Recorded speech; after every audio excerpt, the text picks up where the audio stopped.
What I guess goes through my mind when I'm taking a picture is I'm thinking wordlessly about how all these elements relate to each other. And I'm thinking again wordlessly about finding a balance, that I look for a point that seems central to the picture. And when I find that point, that tells me where to stand and where exactly to aim the camera.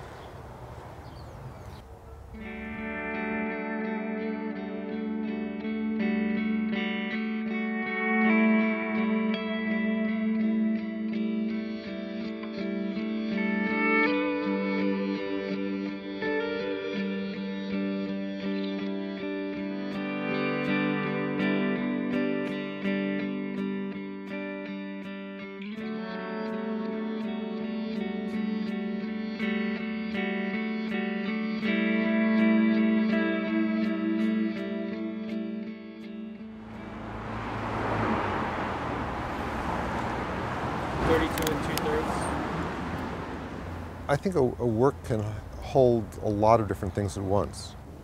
Explore the medium, explore perception, and explore other psychological levels. I think all these levels operate through work at the same time. So I don't feel like I need to limit what I'm doing, that I can hold all these things.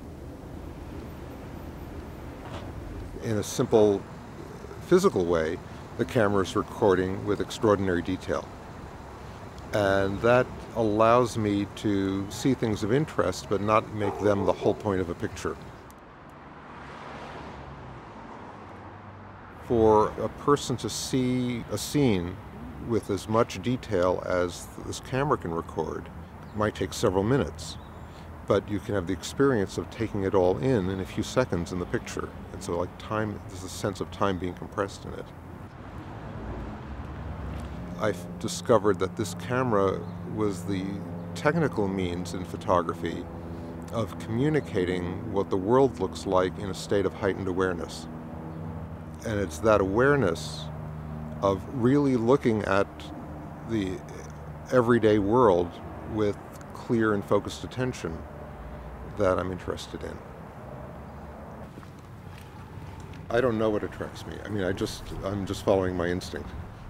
I mean, at different times I have different problems that I'm working on. I think I'm fascinated with how people live. And for example, I like the architecture here, and I'm just interested in what these different houses look like. In architecture as a kind of external expression of cultural forces. But there's something else about both the architecture and the vegetation. The shapes themselves mean something to me. It's not metaphorical meaning, but that there is some psychological resonance or emotional resonance that comes from the shape itself. And that attracts me. And the light, which is one of the reasons I'm here. There's a kind of visual thinking that goes on that is without words, and not just words spoken, but not even words in one's head. Most people think thinking has to do with words, that there's this little voice in your head. But there's a visual thinking that doesn't have that. What this is a question of is balance. And so right now the balance is up here.